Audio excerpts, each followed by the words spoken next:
halfway around the world, fresh off of a incredible looking honeymoon and wedding. And again, congratulations on that. Lauren Ungeldi, I get it right, You did great. is joining us today all the way from Turkey. How are you? I'm doing great. How are you, Jeff? I'm good. Thank you so much for doing this. I know scheduling, we had to kind of get it right. And then you had a crazy couple weeks with the wedding and people coming into town and Sure. um, just a Sure. big celebration of life. And it looked, the Instagram pictures were amazing. I was like, oh my gosh, I'm so jealous. Like, I went out of town for like one day for my honeymoon and you had this huge trip. It looked awesome. How was it?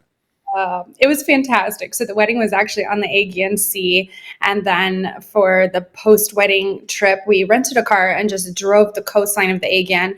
And so many incredible ancient cities are there. Like we think Greece when we think ancient cities, but Turkey, I mean, the city of Olympus is here. The Olympus fire, which is actually fire just forever burning off the side of the mountain, hike 2 hours to see it. The fire never stops. You just go, it's a cliffside and fire just coming out of the rock. It's a natural wonder that I didn't even know existed in science, to be honest with you. And it's the first original Olympus fire that was used in the first Olympics game. All of it's here in Turkey. Who knew? So pretty Wow. great. Yeah, I Yeah. couldn't believe the photos when I was looking at it. I was showing my wife. I was like, look at this. This is like Come to this is in Turkey. Come Turkey. to Turkey. Tell her anniversary trip to Turkey. Yeah, she's beaten down the door on going to Europe, and I kind of been like, okay, let's go to Scotland, and we'll go on the Scotch, whiskey tour, and Yeah. so It's we're great. I've been to I did an Ireland whiskey tour, and it was amazing. was Really it? great. It's a bunch of old men in pubs just waiting for you to sit at their table and drink whiskey with them. So I can do you're wrong.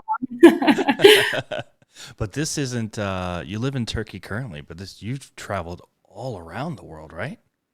Yeah. So starting about 2 years ago, so I had done a lot of international travel, but starting 2 years ago, I actually sold my house in Texas and went full time as as they say, digital nomad, if you want to use the term that's flying around these days, on the road. And so I was writing full time. I was working on my fourth and fifth book project at that point, and travel went along with it. So that looked like renting a house in different locations for anywhere from 1 to 3 months, and it gets you off of the vacation track and really into an immersion into the local community culture. So started with Costa Rica, 3 months there at a little coastal village, and then under the shadow of a volcano, right in the jungle, tropical house, walking every day to the fruit market, sleeping with lizards, woke up with a centipede crawling on my cheek into my mouth one night.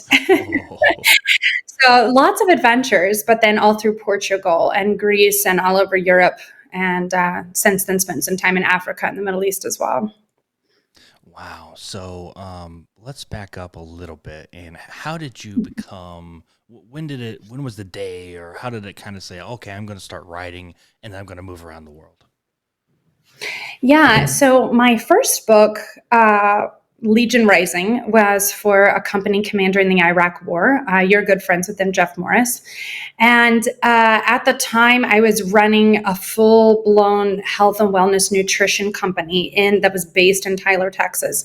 And that's actually what I went to school for. It's what I'm certified in. And I was doing a lot with CrossFit. I was doing a lot with nutrition. And actually through CrossFit is where I met Jeff Morris. And he said, I just wrote a short piece for him. And it was to be a promotion. He was doing some speaking at CrossFit gyms all around the country. And I interviewed him. I wrote a short piece because I'd done a lot of writing, but it was more still a hobby. It wasn't my full-time career at the time. And then he sent me a message and he said, have you ever considered writing a full-length book? And I said, actually, yes, it's something I'd always really wanted to do. And so I continued to run my health and wellness company while simultaneously writing his book. It was a busy time.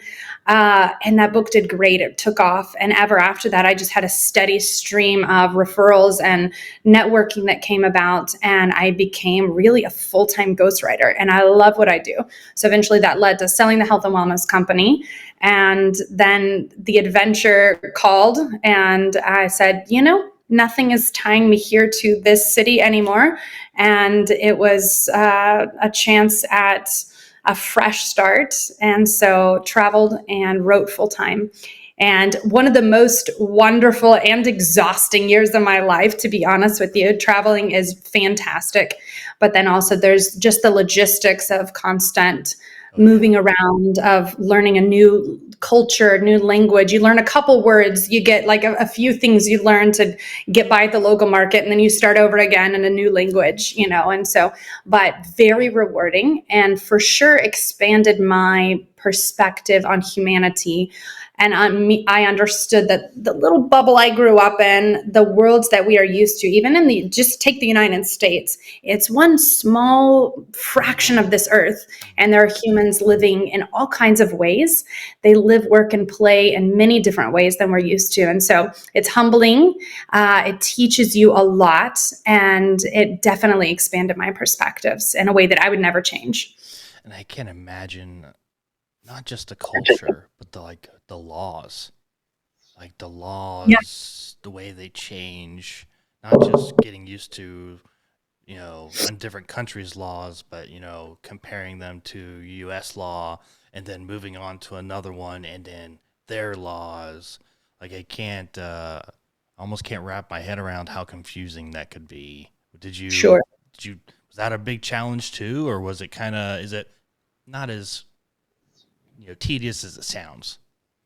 I'll be honest, in my opinion, the most surprising part is actually the opposite of that, which is you go in with more cautionary tales and fear and this feeling that something's going to go wrong, because you hear the big stories, you hear the ones where something goes terribly wrong.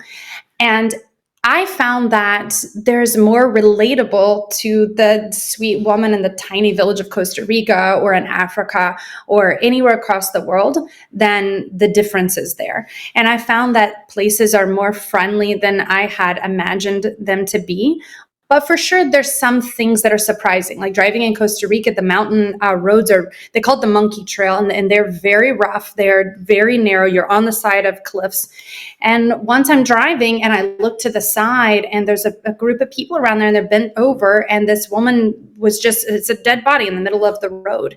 And that's something you don't see in the United States every day. And so there's some of those surprising things that you see. You see a child in a bad position, or you see someone that you want to help or fix. But then you learn to take a position of curiosity, because at first something reads as scary. And so I saw a bunch of police and everything is lined up, and I'm thinking something's going wrong in Istanbul. And then I understand it's just a peaceful protest that they're doing for women's rights. And actually a beautiful thing took place that day, but I read it as something scary because of my Americanized perspective. And then I understood that actually these women are my sisters. It was beautiful. It was very peaceful, a wonderful thing to be a part of. And so I learned not to label things too quickly. And that definitely taught me a lot. I can definitely see how living in the Middle East would be like that. Yeah. Almost kind of passing the judgment, Mhm. reading the book, only by its cover, and having those challenges and getting used to a different culture, especially, coming from Texas, where Texas is almost its own culture. There's 49 states and then there's Texas, so, That um, is true. I could definitely see that. Where's like the most memorable place you've lived? So I would say the Portuguese islands, the Azores Islands, are truly, in my opinion, some of the most beautiful places on earth. It's a collection of small islands, and take like Hawaii and then mix it with Spain and a little bit of, I don't know, like an evergreen forest, and this little love child makes up the Azores Islands. And it's beautiful. It's wonderful. So that was really one of my favorite places. For shorter amounts of time to visit, I really liked Africa so much. It's different, definitely different. That Hakuna Matata lifestyle. I thought Hakuna Matata was just from Lion King, okay, but no, they actually say this on the daily to you. Hakuna Matata, Hakuna Matata. Okay. And it's a slow culture, so it takes some time to get used to it. First, you're thinking like everything's moving at a slower pace, but then it's really detoxing for the soul. It's good, and so it's enjoyable. But visiting is one thing, living full time is another. That, and I've been in Turkey for over a year now, and that when you're day to day doing it, you're not hearing any native English speakers. So even the English speakers are speaking to you as a second language. So the sentence structure is quite different. And I've even noted my own language changing a little bit just because I'm speaking all the time with non-native English speakers. And my husband is 8th-generation Istanbulian, and he's got a wonderful, beautiful little Turkish accent.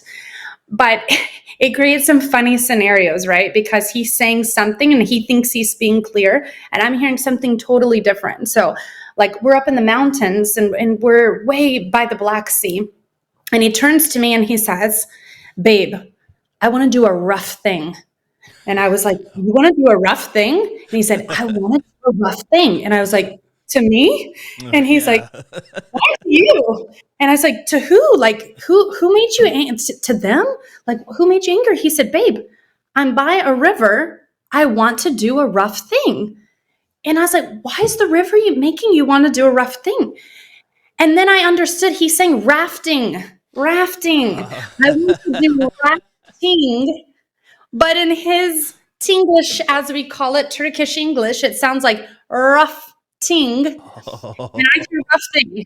We laughed so much. We couldn't so still. We're saying he'll just randomly day to day, like, "I'm gonna do a rough thing." We understand. So it's that in and of itself presents some very interesting and funny moments where you're using Google Translate. And one of the taxi drivers tried to ask me on a date using Google Translate. It's a woman's voice. He speaks Turkish, and he puts it in the back seat, and it's a woman's voice, right? And it says, "Hello, you are beautiful. Your eyes look like a green salad." And I'm sitting there like, "Why do my eyes look like a salad?" And I tell my husband this, and he said the word for greens and salad are the same in Turkish. And so it's translating as like, "You have salad eyes, you look like a cabbage." And I'm laughing. The guy's getting more courage, like, it's working. She likes me. I'm sure oh this is good. man. So anyway, lots of adventures, lots of adventures. That is that's funny. But it's good to know that, like, how those Hollywood stigmas are not really there. It's it's a unique and fun culture, and there's not a bunch of bad guys hanging around every corner. And obviously, you jump in a taxi, and he's trying to be familiar, acknowledges your beauty and all that. And I think that's very cool, charismatic, and has character. And it's not this nonsense we see on TV all the time, and that it's actually Yeah. rich in a lot of things. And I would say chivalry and the art of being a gentleman is still very alive in Turkey in a way that it was maybe back in the 80s in the US. Like, for women and children are very, very well cared for. You give up your seat, you offer her this. And I don't know, the next generation of American men kind of lost it, in my opinion, in the 20s, didn't have that same sense of strong protection. And here in Istanbul, like, as far as people think there's a lot of crime or these things, there's never been one serial killer in the entire history of Istanbul. There's very low mental health, I think, because of the Mediterranean diet, actually, and constant walking. And there's very, very low rates of rape or incest or these things happening. And it's because one person does it, the entire neighborhood of men have their own, let's say, ways of taking care of that. But you Police don't. themselves. Yeah, it's not tolerated, we will say, here. And so actually I feel quite safe. I've had more sketchy scenarios happen to me in Houston, Texas, 100%, than Hmm. ever living here in Istanbul. That's good to hear. I try to teach my boys that. I try to teach Yeah, my boys the importance of, the two most important women in their life are their mom and their sister. I like And it. it's perfectly fine to open doors for them and for strangers, and to be a gentleman first. And Sure. I don't want that to die. I do see it dying Sure. with this generation, even with my generation. It's just not there as much. And I really try to enforce that with my boys and say, you know, Yeah. the two most important people, women in your life, should always be your mom and your sister, and then of course I your love it. grandmas and Of you know. course. Of course. That's great. That's great. So let's talk writing, and I really admire you for what you do. And a lot of people think that in order to be a successful author, you have to have your name plastered in big bold Sure. letters on the front cover. And Yeah. that isn't necessarily true. It is Sure. true, but it isn't true. There's a lot of people out there that are very, very successful Hmm. and have their name in the credits or in smaller print, or Sure. they don't have it on there at all. Under Um, an NDA, actually, there's a couple of mine that I can't actually disclose. I'm the writer on. Yeah. right. And so, And yeah. but very successful. Those books have done well. You have a successful career. Obviously, you've traveled the world. You're doing it full time. But Yeah. let's talk about how you became like a story captor, and then let's talk about what exactly a collaborative writer is, and compare it to Yeah. ghostwriting. Yeah. So, as I told you, my first book was for Jeff Morris and company commander in the Iraq War. And it's really not just a war story, but much more about understanding the mind of someone who's been through severe combat and seen some things that are hard to deal with upon arriving back home. And so, I have no military background, but I continue to find myself connected to the military community and have done multiple books that involve military members, whether that be a SEAL member or that be a company commander. And it's an interesting world for me. I don't base my writing on politics, but I am very drawn to stories of human triumph, whatever role and whatever form that takes. That makes my writing amazing. And so I've done some on drug addiction and suicide prevention for a man who actually he pulled the trigger, he put a gun to his head, he pulled it, and the gun just misfired, that one time misfired, and he lived, and he understood I have a purpose to fulfill on this earth. And he does a lot of speaking about mental health and drug recovery. And so that was one of my stories I did. I've done one for many military members, but stories of people who have been through something very significant and they found it within them to find the power of choice to make something great when life had given them something really hard to deal with. And I find that to be a continual theme, even through all my books. They're very different, to be a continual theme throughout all of those. And so, my first book, I just went for it. I did it. And to be a collaborative writer is very different because you're not just channeling your own thoughts, but you're actually becoming someone. And you're writing, I was writing in first person. I'm writing, I pulled the trigger, I came around the side, the IED blew up and I could feel the shrapnel in my skin and in my flesh. I'm saying I. And what you find is that you actually form a very deep connection to the story. And in order to capture a sense of authenticity, you really have to immerse yourself into the mind, into the thought, into the feeling. So it's like part acting, I would say, and then being able to take that and then be a wordsmith to put it on the page. So ghostwriting is really a two-part thing that's quite different, I would say, than just I want to write a book about, being gluten free. So I'm going to say my thoughts about being gluten free. It's different when you're actually becoming multiple people. But I love it. I find my writing is best when I'm doing that. With Jeff's book, my first one, I actually began to dream in his memories. And that was a weird thing. I would wake up and I'm living his memories that he showed me, and he had head camera footage. He had a lot of photography that he brought back with him, and I was dreaming in those images. And so it does become somewhat part of you. And I end up lifelong friends with anyone that I work with. I've done 8 now, and I always end up very close friends with those individuals, and I'm better for it. Honestly, I've learned something from every single person I've written for. What is uh what is maybe the biggest challenge behind collaborative writing, and maybe not necessarily being right next door with the individual you're working with, as opposed to I'm writing my own fiction books now. I sit Right. right here and I write them with just me. When I wrote Sure. my leadership book, I wrote it just me. I called some people and asked some opinions, but when you're trying to tell someone else's story and Yeah. you're not necessarily right there, what's the big challenge behind trying to do that and get that Yeah. authenticity still? Sure.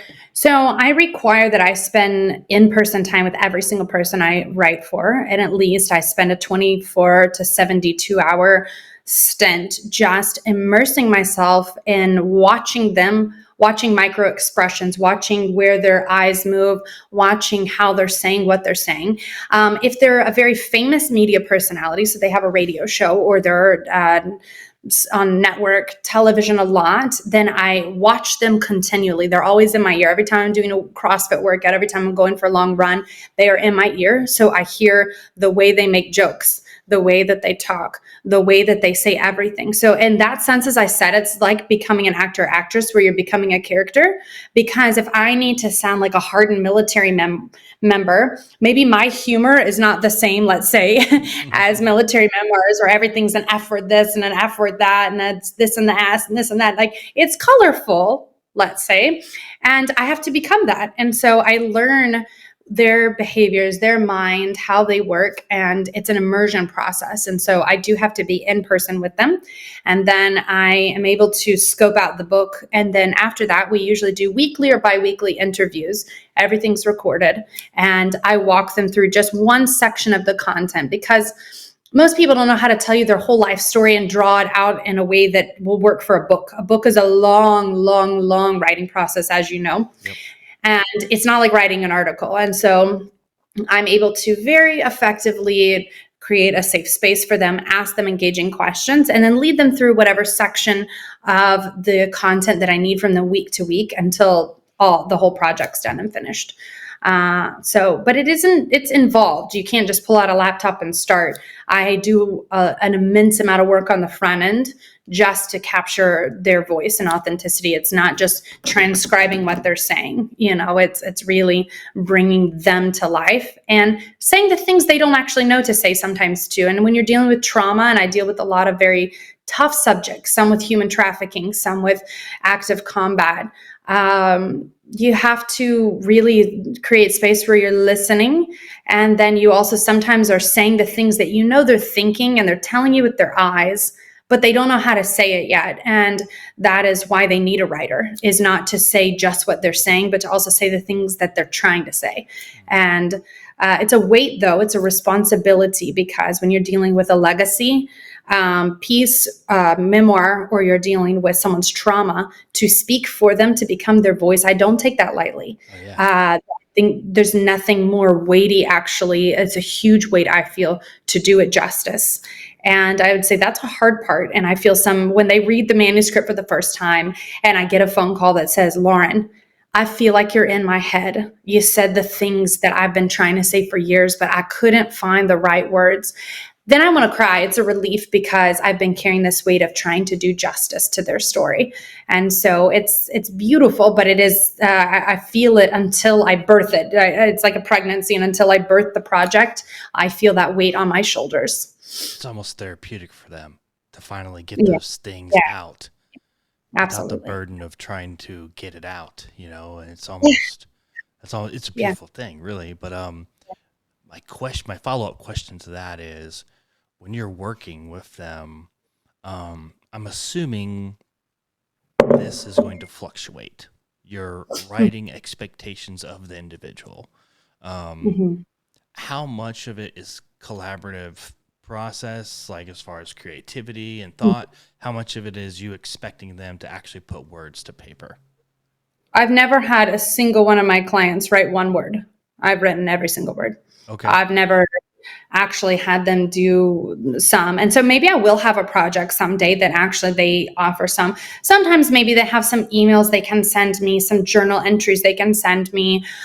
They can help tweak a little bit of the writing once it's in the flow. but I am really with more exclusive clients who are looking for me to really take on all of the writing process and to really come up with an idea. And in my opinion, here's my theory. Sometimes the people who are the very best speakers, public speakers, their gifting does not lie in the writing process. They're much better vocally. And so sometimes those individuals who are actually quite gifted, quite popular, they need someone with a different skill set. I don't find that it often goes together. People who are very, very gifted speakers often need someone with a different skill set to come in and actually do the writing process for a book. And it doesn't mean they're a bad writer necessarily, but to write a full-length book and to do a story justice, it's just different skill sets, let's say. Working on a podcast often means late nights editing, preparing for guests, and constant marketing. I need something reliable, great tasting, and of course, veteran owned to keep me fueled and at my best. And red, white, and badass brew coffee keeps me rolling. It doesn't matter if it's a long night of writing, preparing for the next podcast episode, or just that first hot cup in the morning. These guys have my back. Check them out today at redwhiteandbadassbrew.com and find out why their brews are as bold as the American spirit. Yeah, I went to BoucherCon in September, which is a thriller writers fiction conference, and Great. it was very interesting to go there. It was my first time going, and I was trying to just absorb more about fiction writing, the different genres of fiction, from military and spies all the way to Southern Gothic and mystery and crime. And Yeah. I'm just talking with all these different writers and these editors, and in the fiction world, collaborative writing and ghostwriting tends to be a little bit more of a negative word, like, oh, you didn't write your own stuff. Sure, um, sure. which I guess I can kind of see, because of, like, it's more of a creativity. Yeah, You're yeah, making up a story, as sure. opposed to, you know, nonfiction, where you're telling a Yeah, biography. You're telling a real life story. You're recounting events, and yeah, it was weird to see how opposite that was. And that is true. Yeah. I you would say in the know, fiction and fiction world, it's quite different perceptions. it is. And I was like, well, at the same time, like, there could be some great people out there with some really great ideas. They can't Yeah, type and organize themselves, and they got to have help. So sure. I could see it both Yeah, ways, but it was definitely a different. I don't know if it was yeah. a naughty word, you know. I would say that in the fiction world, it's different because you want to be the thought originator of a fiction book. It's part of the prestige, I would say, of writing fiction, is that you are also the thought originator and the executor of the project, where most of our very famous people that we look up to, you take, our presidents, our main media figures, when they release a book, very, very few of them penned the words. They are working with someone. And Yes. it's because sometimes maybe you've lived a really remarkable life. Maybe you are a top, one of my books was for a company that is like really one of the very top logistics companies in all of the United States, almost $1 billion company. Amazing team they have, but creative writing just isn't it's not their gifting, it's not their skill set, let's Right. say.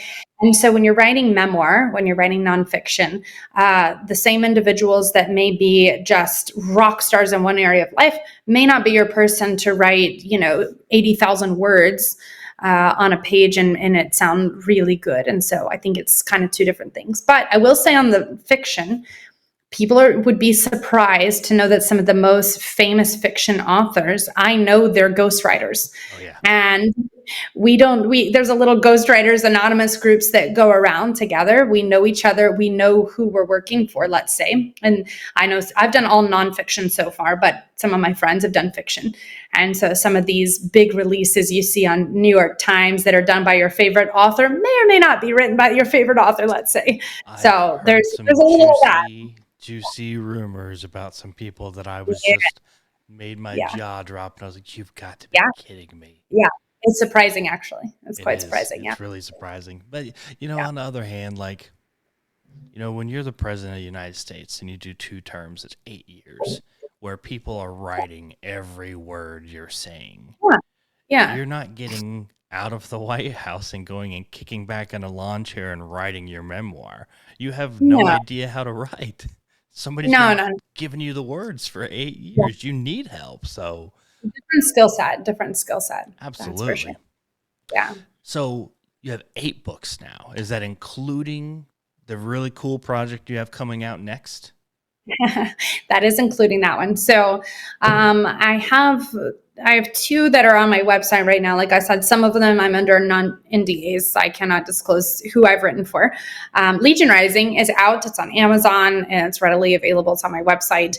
My other one, Not Those People, which is the one on mental health and drug recovery, which I mentioned, is also there. And then my next project, which I'm quite excited about, is the true story, the untold story of Saddam Hussein's private pilot. And he was a young Iraqi who was one of the top pilots at the time. And he was tasked with flying the royal family. And so it is a very colorful, very fast paced book that tells some of the crazy stories of the things he lived, being up close and personal with someone like Saddam Hussein, seeing the dictator in his underwear and then shaking, thinking he was going to be killed on the spot for, accidentally intruding upon this personal moment that he's having. And flying Saddam's half brother into a sandstorm because under death threat, he said, "We can't fly. There's a sandstorm." And under death threat, he said, "You will fly today." And so you're flying thinking you're going to crash at any moment, but do you face the guy who's going to kill you that's your passenger, or do you face the sandstorm? Some of these unthinkable scenarios, flying into Somalia in the middle of a coup d'etat, having to refuel his plane by hand by cupfuls, a whole plane just to make it out. And then eventually an assassination attempt that happened. He received 3 death notices in an assassination attempt, blew his house to shreds, and then him attempting to flee the country. So the book takes many turns. I couldn't come up with this stuff if I decided to write a fiction, to be honest with you. It is engaging, it's interesting, and it sheds a different light. I think we've heard a lot about our American men and women that served during that time and the subsequent years after that. But now we're getting a window into these noble Iraqis, these good men. He's trying to provide for his family, and he's tasked with flying someone that he hates the evil that's going down. He hates the things that are happening to his own countrymen. And even one of his distant relatives was brutally killed by Saddam's orders. And so, but yet you're right next to them in the same plane. And so I think throughout history, you've had these scenarios where you have a very brutal dictator, and then you have the people being forced to serve next to them and under them, trying to navigate the waters of providing for a family, of survival, and also just having to hold in the feelings that you feel of hatred and suppression. And so there's a lot to this story, and then ultimate immigration to the United States and what that was like as well. And so one of my favorites that I've ever written. I'm very excited. And that'll come out here in the next couple of months. Oh man, I can't. I really, really want it. What's the title going to be? Have they figured that out yet? Our working title is Flying the Tyrant. Ooh, okay. Next couple of months, sometime before the holidays, the turn of the year. That's the hope. That's the hope, is to get it out. I'm working with the cover editors right now and just the final pieces. As you know, that can be a process. Yes. But I'm hopeful we will have it out as maybe a Christmas present by December. Yeah. It is. When we met previously before we, decided to record and do this, when we were talking about it, I was just like, man, that's an incredible story. That's some juicy details about such a massive time in not Yeah. just Iraq but in the world. And Yeah. it's pulling back that curtain. I was like, oh, I cannot wait to read this one for sure, because it just Yeah. sounds not just an incredible story, but like I can imagine what was it like. What was it like working with him? And because you Oh, want yeah. to spend time with the people you work with. Sure. What was it like working with him and trying to draw this out? Yeah. So, I didn't have expectation of what it would be like to work with him. And As it turns out, I would say he is one of the kindest and funniest people I have ever met. And he is just, he would make me laugh. He was always full of jokes the entire time he's talking, if you really listen to him. But it's two different mindsets, it's two different worlds that we're coming into. So for me to even be able to get into the mindset and begin to ask the questions, he tells the story as if it's no big deal. And then I walked across the street to get ice from my neighbor. I looked back, and 5 minutes surrounded my house, a machine gun fire has started, and all the walls are blown to pieces. And I'm, oh, okay. So, okay, and that was my third death notice.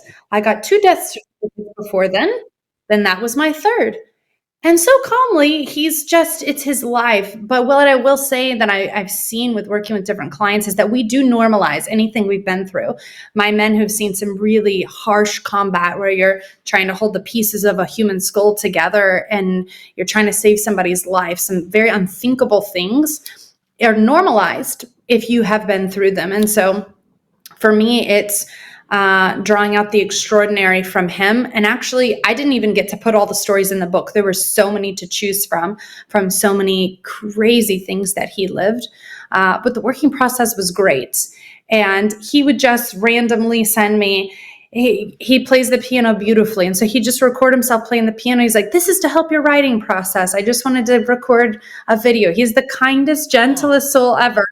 Pictures of his grandkids, pictures of his daughters who are rock stars, so successful in the medical field in the United States. And so surprisingly beautiful. And I have a lifelong friend. I will call him up sometimes and just, how are you doing? It's like, I've been missing our chats, and so we're lifelong friends now. So it's remarkable. Was there much of a language barrier, a challenge there? How did that kind of work? His English is perfect. And I would say that I have grown accustomed to hearing English and many different, let's say, beautiful accents. I'm married to someone, as I said, the rough thing, that many different types of accents. And so I have trained myself to, and especially going around the world so much, to be able to hear and understand very well. And so it wasn't much of a problem for he and I. I think the story sounds amazing. What are you at liberty to say? Kind of what time period some of this took place in? Was this more towards the Gulf War in the '90s All or towards 9/11? Yeah, so it's more towards Gulf War, but then he stayed, that was his primary time. Obviously, that's the time when you're working with Saddam. So he was there, but then he remained in Iraq for an extended amount of time. And then one of the things that we don't think about is that in the later periods, when you're talking about Baghdad, where he and his family lived, and he's got very young children and begins to fear for their safety. And so the opportunity comes because his wife's parents were in the United States. They found a way to get the wife and his daughters to the United States. And so then he has to make the excruciating decision as a father to send wife and children to live in a different country, and only being able to see them very not so much for several years, but because of their education and safety, he made that choice. But yeah, I mean, you and I are parents. We understand. I cannot imagine holding my daughter close, feeling her heartbeat, and then putting her on a plane and saying, this is for your good. And so we don't think about what the Iraqi people were going through at that time, trying to do the best for their children. And that was some very hard times that he had to make. And there's one story in there that I cried when I wrote it about him. There was a training that took place for pilots inside the United States. He got into the United States and they let him stay for an extra week or two just to make Christmas with his family. And they didn't know he was coming. He didn't want to disappoint him if he got turned back at Border Patrol, but they let him through. They gave him an extension, and he's driving with his taxi there and opening the door, and his daughters are screaming. He hasn't seen them in almost a year. And so it's the flip side. We see this of our American soldiers, right, coming home to the US, but then you see a different flip side of this, Iraqi man. and him just trying to spend some time with his kids, him missing some of their childhood, but just for the sake of trying to do the best by them. And so it's some tough things that they had to navigate there, and so the different perspective that you're seeing. Yeah, we often forget that we are a free country. Iraqi Pilot book is going to come out this time, sometime around the holiday, turn of the new year, hopefully. Um, Absolutely. so, what other than that project, what's 2023 got in store for you? So I'm actually about two-thirds done with my first non-collaborative, all Lauren book. That is a fiction. Let's say psychological thriller could be a way to say it, but it's more into deep psychology. But it's a fiction book that takes place here, a mystery here, and I'm placing it here in Turkey with both American and Turkish characters. And I have loved writing, and it's been one of my absolute favorites. A little dark at some places, but definitely has some metaphoric messages if you're one of those people that can catch it. And so I'm very excited about that. It'll be translated both in English and in Turkish. So I'm thinking that one you can look for about first of the year, and the Flying the Tyrant should be out by the end of this year. So those are my first two, and then I have one other book project that I am in the contract part of that is probably one of my biggest stories I have ever done. I am very excited about it. Someone that I'm guessing every one of your listeners will know who it is. I'm not at liberty to share it, but that would definitely be a next summer to early fall thing that'll take place. So anyway, I might be flying to DC here in the next couple of months to get it started, and hopefully soon I can talk about it a bit more. Okay, very cool. That sounds interesting. I'll be curious to see if I can figure it out. Okay, so if people want to find out more and find out about these awesome releases that are getting ready to come out, the pilot book, your first Sure. fiction book, and then of course this very awesome sounding kind of a tease of a book that you talking about next year, and flying to Sure. DC, and I'm like, okay, you at least narrowed it down to a location. Yeah, a location. Yeah, I don't know if that'll help or not, but for sure. So if you want to follow me, my website is laurenungeldi.com. So that's LaurenUngeldi.com. And the same on social media. You can find me, Lauren Ungeldi, on Instagram. I don't do much with Facebook. I'm not a real active Facebooker or Twitterer. But Instagram, I do a lot. And then I also post a lot about my travels around the world. So if you're interested in seeing some different places around the world, and then for sure some updates on my books and that kind of thing, you can find me on both of those, and updates on what's coming out. I'll keep you up to date on the exact timing of the Flying the Tyrant release. And I'll be happy to send you, as a thank you for having me on, happy to send you a copy. Oh yes, thank you so You can much. take a look at it. We'll give you one of the pre-releases. So Oh, that's awesome. Yeah, I love that. I'm really excited for it. It just sounds so interesting. The whole idea of it. I can't imagine what it was like working with him. So, thank you so much for your time. This was yeah, amazing. absolutely. This Um, was a blast. I'm It was fun. I'm looking forward to. Yeah, thank you so much for sending a book. That'll be awesome. Like, I'm really Yeah, looking forward to that. And you got it. You got it. I'll stay in touch and I'll let you know about the episode. Awesome. And we'll do it again next year when you Oh, got. perfect. Anytime. Anytime. I'm always happy to hop on here, and it's always great to catch up with you.